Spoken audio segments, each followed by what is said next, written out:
نہ ہو، اس چیز کا ہم نے خیال رکھنا ہے۔ اس کے بعد پہلے کیا کرنا ہے، یہ بڑا آسان سا طریقہ ہے لیکن اس کو بہت بڑا جناب سمجھتے ہیں کہ پتہ نہیں کیا ہو جانا ہے، ایسا معاملہ نہیں ہے۔ ہم زندہ بھی کرتے ہیں نا، زندہ غسل کرتے ہیں نا، ہم زندہ خود کر لیتے ہیں، میت مانا پڑتا ہے، صرف اتنا فرق ہے۔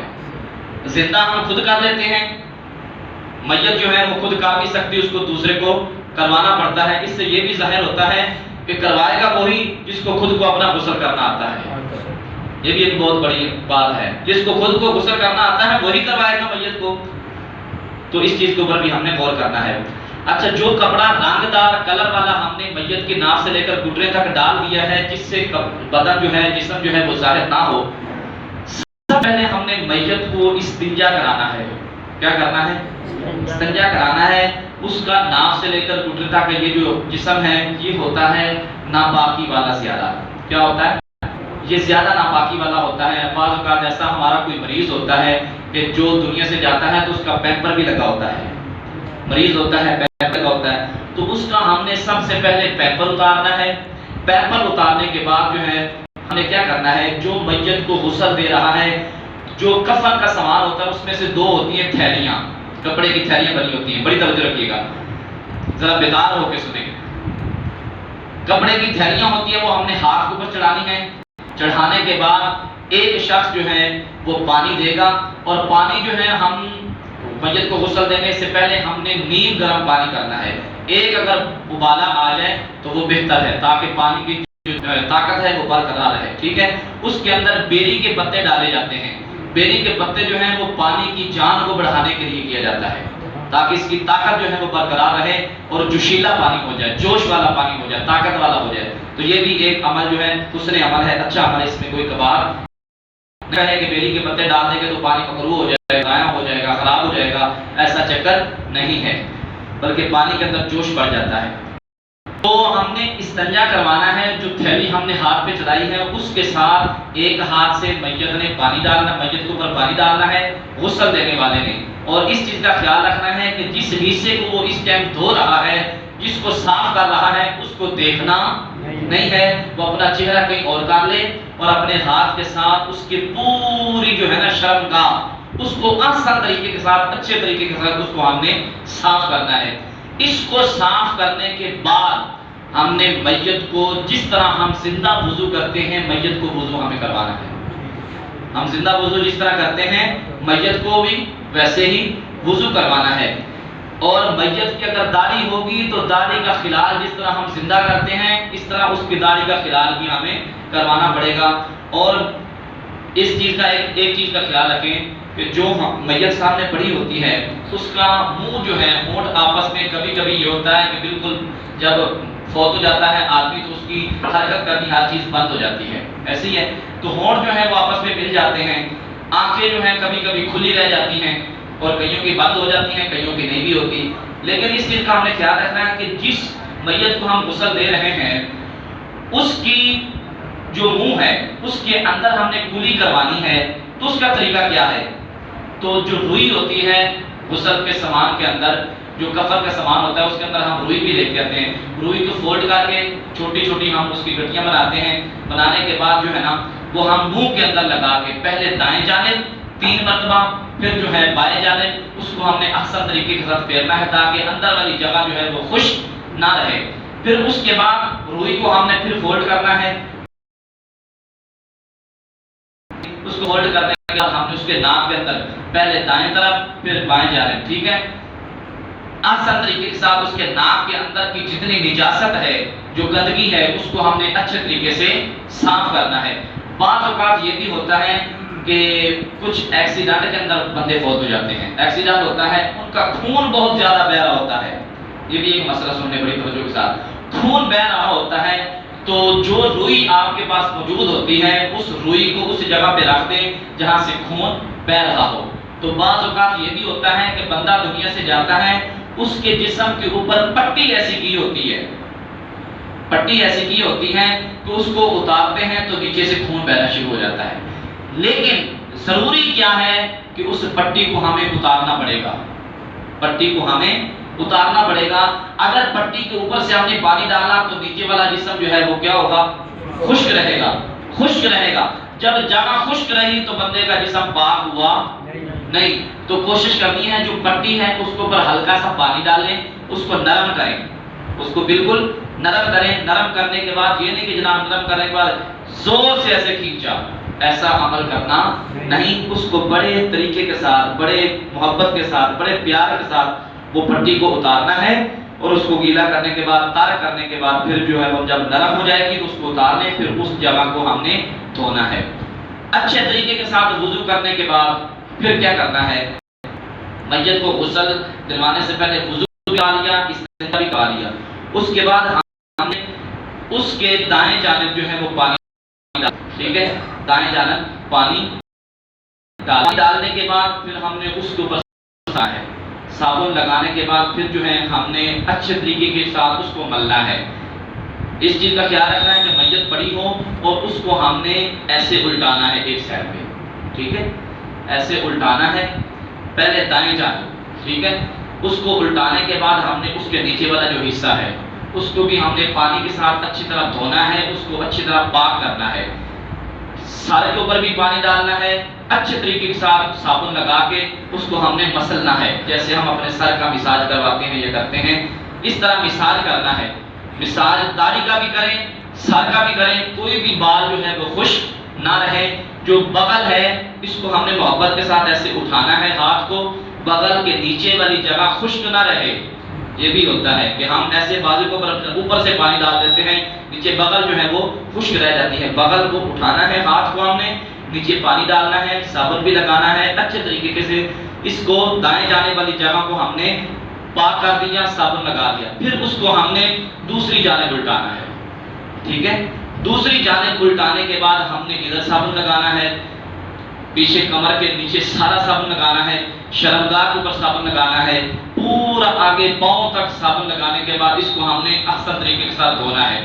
اچھا, یہ اگر ایک بار بھی آپ نے پانی کے ساتھ پوری میت کو نہلا لیا تو غسل ہو جائے گا, لیکن 3 بار جو ہے پانی ڈالنا یہ مستحب عمل ہے, اچھا عمل ہے, تاکہ پانی بار بار ڈلے گا تو کوئی ایسی جگہ نہ ہو کہ جو خشک رہ جائے. یہ اس چیز کا خیال رکھنا ہے. مین چیز جو آگے ہے, ہمارے احباب کے اندر کچھ لوگ ہوتے ہیں کہ جو کپڑا جو ہے جو ہم نے شرمگاہ کے اوپر ناک سے لے کر گھٹنے ڈالا ہے وہ صرف کپڑا ادھر ہی پڑا رہتا ہے, اوپر سے پانی ڈال دیتے ہیں.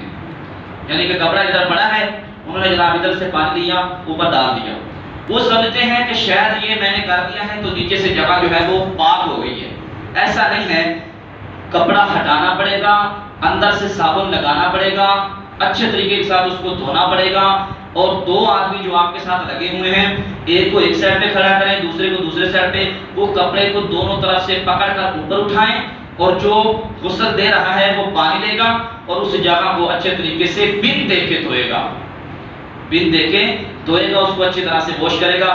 پھر آگے آ جائیں تو یہ پاؤں کا جو ہے مین مسئلہ وہ ہے کہ ہم احباب ادھر بھی پانی ڈال دیتے ہیں, لیکن جو پاؤں کی انگلیاں ہوتی ہیں اندر سے خشک رہ جاتی ہیں. اندر سے کیا ہے, خشک رہ جاتی ہیں. تو پاؤں کی انگلیوں کو ہم نے کھولنا ہے. کھولنے کے بعد اس کے اندر اچھے طریقے سے پانی لگانا ہے. پھر اس کے بعد صابن لگانا ہے.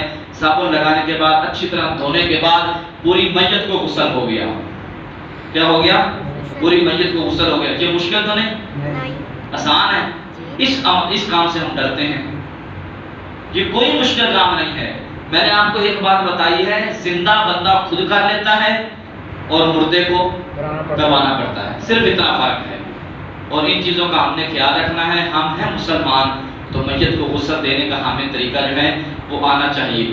اچھا, میت کو غسل دینے کے بعد ایک بڑی غلطی ہوتی ہے. وہ کیا ہوتی ہے؟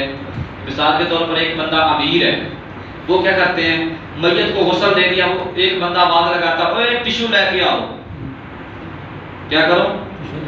کیونکہ وہ امیر آدمی ہے نا, وہ کہتا ہے جلدی جلدی ٹشو لے کے آؤ.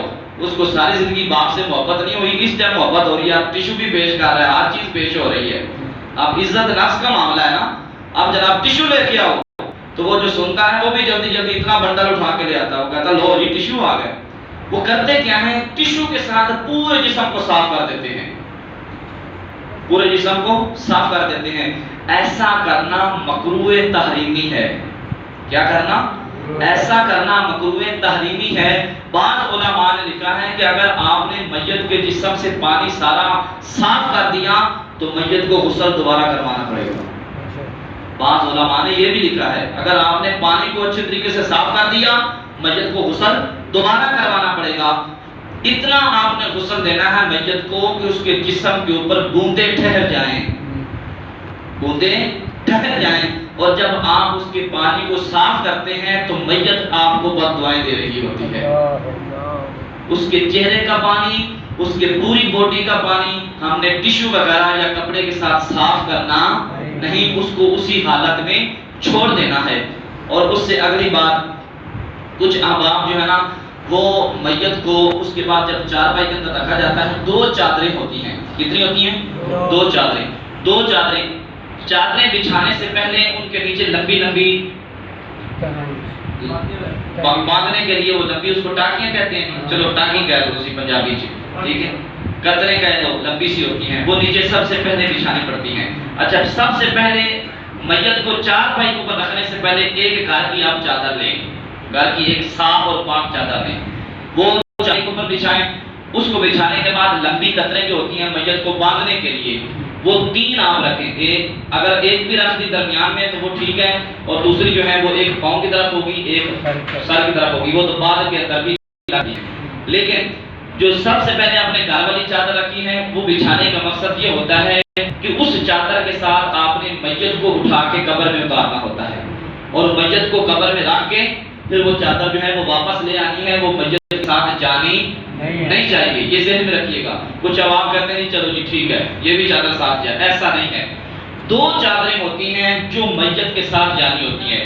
کچھ احباب یہ بھی، میں بھی ایک جگہ پہ غسل دینے کے لیے گیا، مجھے کہتا جی میت کو تسی شلوار نہیں پہنانی، میت کو آپ نے شلوار پہنانی، اور یہاں تک مجھے سننے میں آیا ہے اور میں نے سنا ہے کہ لوگ کہتے ہیں جی آپ نے میت کے زیر ناف بال نہیں کاٹنے۔ یہ بھی ہوتا ہے، جہالت ہے ہمارے ایریے کے اندر، ہمارے معاشرے کے اندر، یہ چیزیں سوچنی چاہیے اور غور و فکر کی ضرورت ہے۔ ہمارے احباب کہتے ہیں جی زیر ناف بال نہیں کاٹنے میت کے، تو جب دنیا سے کوئی چلا گیا تو اس کے پوری باڈی سے ایک بال بھی اتارنے کی آپ کو اجازت نہیں ہے، چھیڑ خانی کرنے کی اجازت نہیں ہے، ایسا عمل بالکل اللہ کو پسند نہیں ہے۔ وہ جیسے دنیا سے گیا ہے ویسے ہی اس کو ہم نے آگے اللہ کے سپرد کر دینا ہے، خاک میں سپرد کر دینا ہے۔ اچھا، جو چادریں ہم چارپائی کے اوپر رکھتے ہیں وہ بڑی 2 چادریں ہوتی ہیں، 2 چادریں ہوتی ہیں۔ اچھا، جو آپ کفن کا سامان لاتے ہیں اس کے اندر ایک چادر تو آپ نے اس کے اوپر استعمال کر لی، ایک چادر کا پیس جو ہے صاف بچتا ہے، اس گیلے کو اتار لیں اور 7 خشک کو اوپر ڈال دیں۔ وہ ڈالنا کب تک ہے؟ جب تک آپ نے اس میت کو 2 چادروں کے اندر باندھ نہیں دیا، ٹھیک ہے؟ وہ صاف کپڑا جو ہے جو آپ نے اوپر ڈالا ہے، زیر ناف جو ہے ادھر جو شرمگاہ والی جگہ ہے جو ستر عورت ہے، میت کو اٹھایا 2 چادروں کے اندر رکھا چارپائی کے اوپر، وہ کپڑا جو اوپر رکھا ہے اس کو ہم نے کھینچ لینا ہے، اس کو واپس لے آنا ہے۔ اس کے بعد ان 2 چادروں کے اندر ہی میت کو ہم نے باندھنا ہے۔ باندھنے کے بعد اس کی جو ہم نے پاؤں ہیں وہ بھی باندھ دینے ہیں۔ اکثر یہ بھی ہوتا ہے کہ ہمارے احباب جو ہے نا یہ 2 انگوٹھے جو ہیں وہ ایک کپڑے کے ساتھ باندھ دیتے ہیں، یہ بھی ہوتا ہے نا جی، دونوں انگوٹھوں کو کپڑے کے ساتھ باندھ دیتے ہیں۔ میت کو قبر میں اتارنے سے پہلے ان 2 انگوٹھوں کو کھولنا ضروری ہے، یہ ذہن میں مسئلہ رکھیے گا، ان کو کھولنا ضروری ہے، اگر نہ کھولا تو آپ گناہگار ہوں گے، یہ چیز ذہن میں رکھیے گا۔ انگوٹھوں کو باندھ کے قبر میں نہیں اتارنا، اس کو کھول دینا ہے۔ اور جو آپ نے میت کو درمیان سے کپڑے کے ساتھ باندھا، اس کے ساتھ باندھا، پھر پیچھے بھی باندھا، آگے بھی باندھا، میت کو قبر میں رکھنے سے پہلے اس کا چہرہ کھول دینا ہے، اور اس کی جو قطریں ہیں جس کے ساتھ ہم نے باندھا ہے اس کو بھی ہم نے کھول دینا ہے، وہ ایسے باندھی رہنی نہیں چاہیے۔ اس سے اگلا سوال ایک بہت بڑا سوال ہے، ہمارے احباب جب میت کو کفن کے اندر باندھ دیتے ہیں تو ان کے پاس طرح طرح کی خوشبوئیں ہوتی ہیں، طرح طرح کی خوشبوئیں ہوتی ہیں۔ اس چیز کا آپ نے خیال رکھنا ہے کہ جو خوشبوئیں آپ بازار سے لے کر کے آتے ہیں اگر اس خوشبو کے اندر الکحل ملا ہوگا، یہ بہت بڑا سوال ہے جس کو ہمیں سوچنا ہے، اگر الکوہل اس کے اندر ملا ہوا ہوگا تو وہ آپ نے میت کے ساتھ ٹچ کر دیا، میت ناپاک ہو گئی، میت کیا ہو گئی؟ کیونکہ الکوہل جو ہے وہ کیا ہے؟ حرام ہے۔ وہ کیا ہے؟ حرام ہے۔ اور حرام چیز کو آپ نے اپنے باپ کے ساتھ یا میت کے ساتھ لگا دیا تو وہ پاک کو بھی ناپاک کر دیتا ہے۔ اس کا بہتر طریقہ یہ ہے کہ آپ کوئی سادہ سی خوشبو لے آئیں، سادہ خوشبو لے آئیں، یا آپ کے پاس جو اللہ نے نعمت آپ کو پھولوں جیسی دی ہے، گلاب کا عرق ہے، گلاب کا عرق ہے، اور وہ اگر لگا دیں تو وہ بھی بہتر ہے۔ یا اس کے ساتھ ساتھ اور بھی 2-3 خوشبوئیں ہیں اچھی۔ اور کیا کون سی خوشبو ہے آپ کے ذہن میں کوئی ہے خوشبو؟ موتیاں ہیں، یا اس کے علاوہ اور بھی ہیں 2-3 خوشبوئیں۔ چلو بہرحال ایسی خوشبو ہو کہ جس کے اندر الکوہل کا شامل نہ ہو، الکوہل اس میں شامل نہ ہو، وہ آپ نے خوشبو لگانی ہے اور پھر اللہ کے اس کو سپرد کر دینا ہے۔ اچھا، اس کے اندر ایک اور چیز ہے، ہمارے احباب میت کے ساتھ عہد نامہ رکھ دیتے ہیں۔ کیا کرتے ہیں؟ عہد نامہ رکھ دیتے ہیں۔ وہ کہتے ہیں کہ میت کے ساتھ عہد نامہ رکھو، اس کے صدقے بخشش ہوگی۔ تو میں کہتا ہوں کہ یہ آپ نے کون سی حدیث میں پڑھا ہے؟ میں آج تک ڈھونڈتا تھک گیا ہوں کہ عہد نامہ کس روایت میں ہے کہ ساتھ رکھنا ضروری ہے۔ عہد نامہ رکھنا کوئی ضروری نہیں ہے۔ دوسری چیز، ہمارے احباب جو ہے نا، اگر ہو سکے تو آپ اپنی انگلی کے ساتھ میت کے سینے کے اوپر کلمہ لکھ دیں، انگلی کے ساتھ۔ یہ نہیں کہ آپ کوئی پینسل پکڑیں یا چوک پکڑیں تو اس کے ساتھ لکھنا ہے، ایسا نہیں۔ اپنی انگلی کے ساتھ اس کے چھاتی کے اوپر، سینے کے اوپر پہلا کلمہ لکھ دیں، لیکن کلمہ وہ لکھے جس کو کلمہ لکھنا آتا ہو، زبر زیر کا فرق نہ ڈالے، ٹھیک ہے۔ اور اس کے بعد جو ہے میت کے سر کے اوپر کوشش کریں کہ اس کا سر جو ہے ننگا نہ ہو، اس کے اوپر ٹوپی پہنا دیں۔ یہ حضور صلی اللہ علیہ وسلم کے صحابہ کا طریقہ ہے، سر ننگا نہ ہو، سر کے اوپر ٹوپی پہنا دیں، یہ بھی ایک اچھا عمل ہے۔ پھر 2 کپڑوں میں میت کو باندھنے کے بعد پھر لے کر چلیں۔ ایک سوال یہاں پہ بہت بڑا سوال ہے، اگر کسی کی بیوی دنیا سے چلی گئی تو اس کو غسل بھی دیا گیا، کفن بھی پہنایا گیا، اب میت کو اٹھا کر لوگ لے کے جا رہے ہیں، اس کے رشتہ دار یا کوئی اور، تو لوگ یہاں پہ سوال کرتے ہیں کہ جو بیوی کا شوہر ہے وہ میت کو کندھا نہیں دے سکتا۔ یہاں پہ ایک سوال ہے، بہت بڑا سوال ہے، ہوتا ہے جیسے ہمارے معاشرے میں لوگ کہتے ہیں کہ بندہ اپنی بڈی نو جڑا نا 4 بھائی نو کندھا دے سکتا نہیں۔ میں کہتا ہوں مجھے ایک کسی کتاب میں دکھا دو کہ یار کہیں لکھا ہو کہ شوہر اپنی بیوی کے میت کو کندھا نہیں دے سکتا، کسی کتاب کے اندر۔ کہ ہماری من گھڑت باتیں ہیں اور یہ معاشرے کو بگاڑ رہی ہیں، اور ہم ان لوگوں کو اصلاح کرنے کی بجائے ان کا ذہن جو ہے وہ کہیں اور لے کر جا رہے ہیں۔ ایسا نہیں ہے۔ اور لوگ کہتے ہیں جی جب بندے کی بیوی دنیا سے چلے گئی تو چونکہ اس کا نکاح ٹوٹ جاتا ہے تو اس وجہ سے وہ جناب اس کو ہاتھ نہیں لگا سکتا۔ میں کہتا ہوں چلو یہ تمہاری بات ٹھیک ہے، اس کا تو نکاح ٹوٹ گیا، جنہوں نے اٹھائی ہوئی ہے ان کے ساتھ کیا معاملہ ہے؟ ہاں جی، یہ بہت بڑا سوال ہے۔ جنہوں نے اس کی بیوی کو اٹھا کر جو میت کو لے کر جا رہے ہیں تو کیا ان کو اس کے ساتھ زندہ ہے نکاح یا برقرار رہنے والا ہے؟ پہلی بات تو یہ ہے کہ وہ تو اس کے شوہر ہیں ہی نہیں، غیر محرم لوگوں نے اٹھایا ہوا ہوتا ہے۔ تو ایسا نہیں ہونا چاہیے۔ جو اس کے قریبی رشتہ دار ہیں، اس کے چچا ہیں، اس کے ماموں ہیں، یا اس کے گھر والے بیٹے ہیں، ان کو چاہیے کہ وہ میت کو اٹھا کر لے کے جائیں۔ اور دوسری بات، اہم بات یہ ہے کہ اگر کوئی ہماری بہن یا ماں یا بیٹی دنیا سے جائے تو ہمیں کوشش کرنی چاہیے کہ دن کی بجائے اس کو رات کو ہمیں دفن کرنا چاہیے۔ اور حضرت سیدہ اناس فاطمہ الزہرا سلام اللہ علیہا کو رات کو دفن کیا گیا تھا، اور انہوں نے یہ دنیا میں اپنے ساتھیوں کو کہا تھا کہ جب میں دنیا سے چلی جاؤں تو مجھے دن کو نہیں، مجھے رات کو قبر کے اندر اتارنا۔ کیوں؟